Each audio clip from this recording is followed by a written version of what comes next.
Hello friends, ಹೇಗಿದ್ದೀರಾ? ಇವತ್ತು bread omelette ಹೇಗೆ ಮಾಡೋದು ಅಂತ ನೋಡೋಣ. ನೋಡಿ ಎಷ್ಟು ಚೆನ್ನಾಗಿದೆ, ಬಿಸಿ ಬಿಸಿಯಾಗಿ ಹೇಗೆ ಮಾಡೋದು ನೋಡೋಣ. ಒಂದು ಹೆಂಚಿಟ್ಕೊಳ್ಳೋಣ. ಈಗ ಅದ್ರ ಮೇಲೆ ಸ್ವಲ್ಪ ಆಯಿಲು, ಬ್ರೆಡ್ ರೋಸ್ಟ್ ಮಾಡ್ಕೊಳ್ಳೋಣ.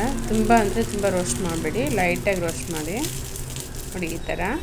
ಈಗ ಒಂದು ಬೌಲಲ್ಲಿ ಮೊಟ್ಟೆ, ಸ್ವಲ್ಪ ಈರುಳ್ಳಿ, ಕೊತ್ತಂಬರಿ ಸೊಪ್ಪು, ಸ್ವಲ್ಪ ಪೆಪ್ಪರು, ಖಾರದ ಪುಡಿ, ಸಾಲ್ಟು ಇಷ್ಟು ಮಿಕ್ಸ್ ಮಾಡ್ಕೊಳ್ಳೋಣ. ಈಗ ಹೆಂಚ ಮೇಲೆ ಹಾಕೋಣ. ಇದು ನೀಟಾಗಿ ಅಗಲವಾಗಿ ಬರೋ ಥರ ಹಾಕ್ಕೊಬೇಕು. ನೋಡಿ ಈ ಥರ.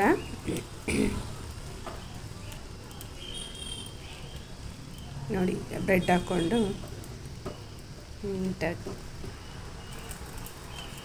ನೀಟಾಗಿ ತಿರ್ಸ್ಕೊಳ್ಳೋಣ.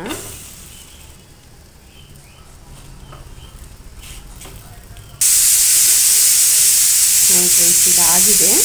ಅದು ಎಷ್ಟು ಚೆನ್ನಾಗಿ ಬಂದಿದೆ. ಬೇಗ ಬ್ರೇಕ್ಫಾಸ್ಟ್ಗೆಲ್ಲ ಬೇಗ ಅಂದರೆ ಬೇಗ ಮಾಡಿಕೊಡ್ಬೋದು. ಮಕ್ಕಳಿಗಾಗಲಿ ದೊಡ್ಡವ್ರಿಗಾಗಲಿ ತುಂಬ ಅಂದರೆ ತುಂಬ ಈಸಿಯಾಗಿ ಆಗುತ್ತೆ, ತುಂಬ ಹೆಲ್ತಿಯಾಗೂ ಇರುತ್ತೆ. ಮಾಡಿ ನೋಡಿ, ತುಂಬ ಅಂದರೆ ತುಂಬ ಚೆನ್ನಾಗಿರುತ್ತೆ. ನೋಡಿ ಬಿಸಿ ಬಿಸಿಯಾಗಿ ತುಂಬ ಚೆನ್ನಾಗಿದೆ. ಬ್ರೇಕ್ಫಾಸ್ಟ್ಗೆ ಚೆನ್ನಾಗಿರುತ್ತೆ, ಬಿಸಿ ಬಿಸಿಯಾಗಿದೆ. ಒಂದ್ಸರಿ ಮಾಡಿ ನೋಡಿ ಫ್ರೆಂಡ್ಸ್. ಕಾಮೆಂಟ್ ಮಾಡಿ, ಲೈಕ್ ಮಾಡಿ, ಶೇರ್ ಮಾಡಿ.